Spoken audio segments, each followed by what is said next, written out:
പ്രസവ കാലഘട്ടം സ്ത്രീകൾ വലിയ പ്രയാസങ്ങളിലൂടെയാണ് കടന്നു പോകുന്നത്. അത് പുരുഷന് പങ്കിടാൻ പരിമിതികളുമുണ്ട്. പക്ഷേ കുടുംബത്തിൽ പ്രസവം നിർത്താൻ പുരുഷനും കഴിയും. അതാണ് വാസക്ടമി. പ്രസവം എന്ന് പറയുന്നത് ഒരു സ്ത്രീനെ സംബന്ധിച്ച് നമ്മൾ ലൈഫിൽ അതിന് മുന്നേ ഉള്ള ഒരു 9 മാസവും ആൻഡ് അത് കഴിഞ്ഞിട്ടും ഒരുപാട് കാലം നമ്മൾ അതിൻ്റേതായ സ്ട്രഗിൾസിലൂടെ അണ്ടർഗോ ചെയ്യണം. അതിന് നമുക്ക് വേറെ ഒരു ഓപ്ഷൻ ഇല്ല. അപ്പം അറ്റ്ലീസ്റ്റ് പ്രസവം നിർത്തുക എന്നുള്ളൊരു കാര്യത്തിനെങ്കിലും നമുക്ക് അത് ഒരു ആണിന് ഏറ്റെടുക്കാൻ പറ്റുവാണെങ്കിൽ അതല്ലേ ഏറ്റവും നല്ലത് എന്നുള്ളൊരു ചിന്താഗതിയിലേക്ക് വന്നതാണ്. ഇത് പുരുഷന് ചെയ്യുവാണെങ്കിൽ കുറച്ചുകൂടി എളുപ്പമാണ്. ലൈക്ക് ബയോളജിക്കൽ ഫാക്ടേഴ്സ് എടുത്തിട്ട് ലേഡിക്ക് ഇത് വീണ്ടും നമുക്ക് പിന്നെ ഒരു പീഡനമാണ്, പ്രൊസീജിയറും പെയിനും സ്റ്റിച്ചും ഒക്കെ ആയിട്ട്. സോ അതെങ്കിലും പുരുഷനെ ഏറ്റെടുക്കാൻ പറ്റില്ലേ എന്നുള്ളത്, വി ഷെയർ എവറിത്തിങ്, റൈറ്റ്?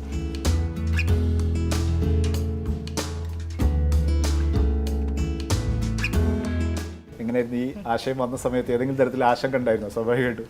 സ്വാഭാവികമായിട്ടും ആശങ്കകൾ ഉണ്ടായിരുന്നു. കാരണം ഇത് നമ്മുടെ പൊതുവെ ആളുകൾക്ക് ഉള്ള സംശയം, ഇതെങ്ങനെ നമ്മളെ സെക്ഷൽ ലൈഫിനെ ബാധിക്കും, അങ്ങനത്തെ കാര്യങ്ങളാണല്ലോ പൊതുവെ സംശയം ഉണ്ടാവുക.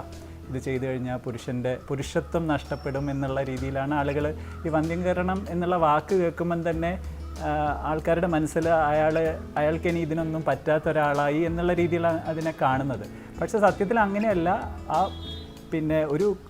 ഒരു കുട്ടി ഉണ്ടാവുന്ന ഒരു സംഗതിയാണ് അവിടെ സ്റ്റോപ്പ് ആവുന്നുള്ളൂ, വേറെ ഒന്നും സ്റ്റോപ്പ് ആവുന്നില്ല. നമ്മുടെ സെക്ഷൽ ലൈഫിനെ ഒട്ടും അത് ബാധിക്കുന്നില്ല. പക്ഷേ ആളുകൾ സമൂഹത്തിൽ അത് തീരെ ഒരു പ്രചാരം നേടുന്നില്ല. ഇപ്പോഴും ആൾക്ക് അറിയില്ല, പലർക്കും അറിയുന്നവർ തന്നെ അത് ചെയ്യാൻ തയ്യാറാവുന്നില്ല.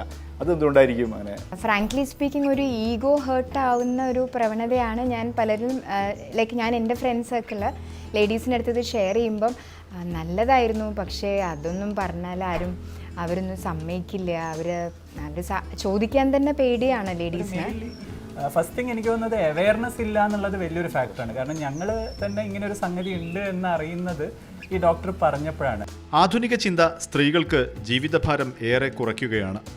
പക്ഷേ വാസക്ടമിയെക്കുറിച്ച് പറയുമ്പോൾ പല പുരുഷന്മാരും മുഖം ചുളിക്കും.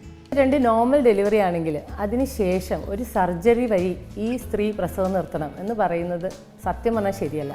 കാരണം വളരെ എളുപ്പമുള്ള ഒരു മെയിൽ സ്റ്റെറിലൈസേഷൻ ടെക്നിക്കാണ് വാസക്ടമി. അപ്പോൾ അത് വളരെ എളുപ്പമാണ്, it's very safe.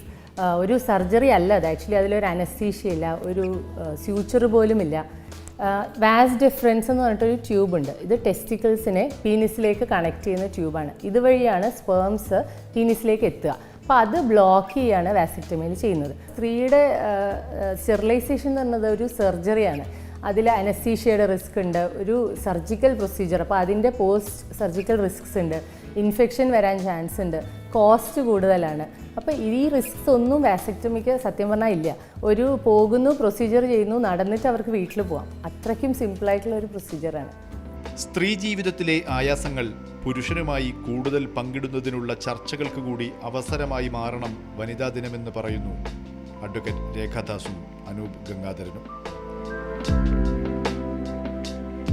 Muhammad Shaheed, Mathrubhumi news, Kozhikode.